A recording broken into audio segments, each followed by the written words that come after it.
All right, guys. My name is Shaun Whitcher. I've been around for a while, but I'm here to talk about the new 1.9 cool, awesome stuff, as noted. Anyway, there's a few new features to 1.9 that weren't in 1.8. How many people are using 1.9? A few? Okay. How about the older versions? Yeah? All right. Cool. So 1.9. If you've updated to it yet, you know what I'm talking about. But there's about 9 main new features in it, and I'll go through them real quick, and then I'll explain each of them. There's an SP6 sample player, loop roll, which is part of the looping. New updated history panel. There's now artwork on the virtual decks. There's key tag support, custom crate columns.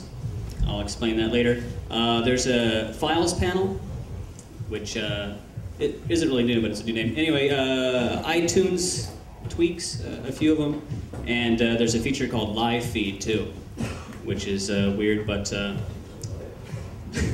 I'll explain how it works. Okay, so to start with, the SP6 sample player, that's probably the most anticipated new feature. I'm not sure if you're familiar with the sample player area yet. Let me shrink this down a little bit. Anyway, in 1.9, you have 6 of these sample players here. They're like little mini virtual decks. You don't have vinyl control with them, but you do have keyboard shortcuts. What you can do is you can load a bunch of samples. I'm gonna need 2 hands for this. I need a longer cable for this mic. There. All right, I got a mic holder. Look at that, mic stand. All right, so if you select all 6, you don't have to do it this way, but I thought I'd show everyone since you're watching me. Anyway, you can drag 6 tracks to one deck, and it's going to map across, so you don't have to sit there and load 6 different samples to the decks. What the sample player does is it allows you to trigger songs, samples, loops, whatever you want, without using your virtual decks. Since there's only 2 virtual decks, what people were doing before is they were playing a track on the left deck, then using the right deck for their samples like horns, sirens, you know, whatever. But now that there's sample players, you don't have to use the virtual decks, so you can be in the mix and then trigger samples on the fly using keyboard shortcuts. You can also map all these to MIDI, so if you have a MIDI mixer or MIDI controller, you can map them all out. Here, I'll click this and show you, bam, sample player. Anyway, the sample players can be triggered using your keyboard if you don't have a MIDI controller. The Z through N keys will trigger the samples. And each sample player has 3 different playback modes. This first mode is called trigger mode, and that allows you to stutter a sample or not. Let me see if I can. I need tech support. Yeah. Real DJs don't have this playback key issue shift checked. Rough you up. Anyway. So you can trigger the samples, like for example, oh yeah, if you don't have the air sample, you're not a real DJ. Just so you know. Anyway, that's the trigger mode. It allows you to hit the keys as many times as you want, and then have the sample play. The middle one here is hold. If you trigger this, it'll only play the sample for as long as you hold your key down. So you can have fun with that. The next one is the start-stop mode. It's self-explanatory. You press it to start and you press it to stop. So if you have a real long sample that you want to cut short, you can use the stop-start mode.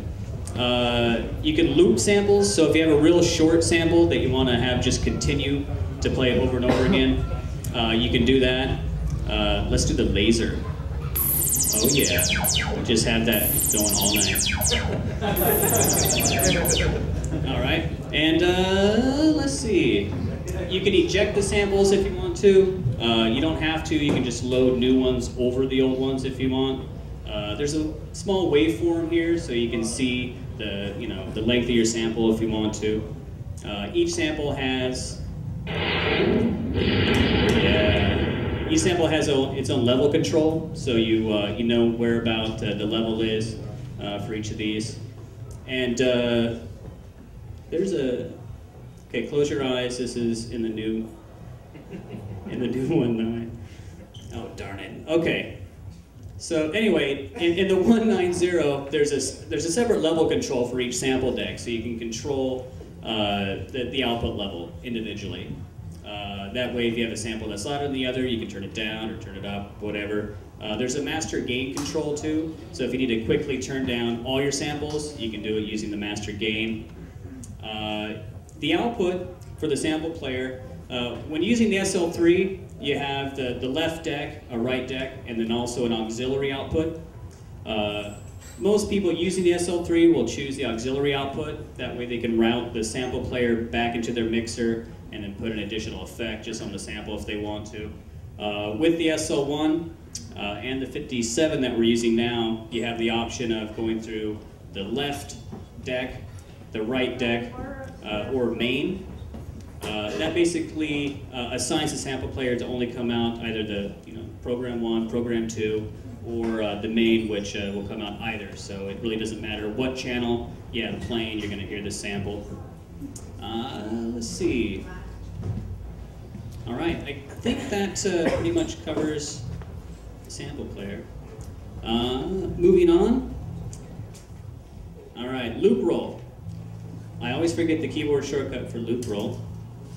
Let's see. I'm going to play this track. I'm not sure what it is or if it's any good, so forgive me. Anyway, while I'm here, I'm going to kind of skip a little bit. See this little album artwork here? The 1.9 feature will show album artwork on the virtual deck. Before, in the previous versions, you had to have the hide album artwork option selected, so you had to take up crate space, and that sucked. So they added it to the virtual deck, so now you can just show it there. If you want to turn that option on, there's this option right here. Anyway, the loop roll, what that does is it allows you to loop the track, and then after the track's done looping, it will jump to the original play position. So if you have it looping for, let's say, 30 seconds, as soon as you turn the loop off, it'll jump to that original play position in the track. So it'll jump ahead 30 seconds and be where the track would have been if you hadn't looped it. So let's see if I can do a loop roll.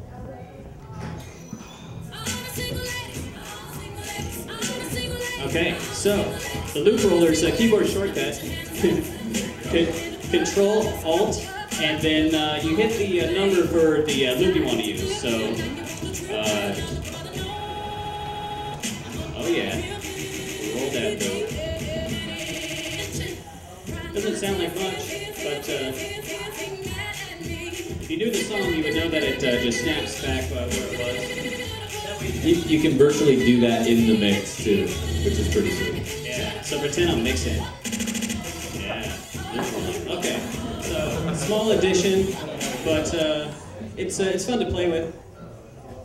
And it was a cookie for a long time. If you're using the older 1.8 versions, you had to actually unlock that feature by doing like a secret handshake and stuff, and then it would come